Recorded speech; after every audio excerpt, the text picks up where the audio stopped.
Pakistan plane गिर गया है मलिर कैंट के बिल्कुल सामने कॉलोनी में। पूरी घर का एरिया है, पूरा पीछे घरों में आग लग गई है।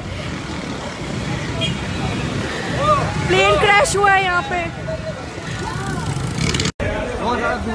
मेरे भाई जब तक की आग नहीं मिलेगी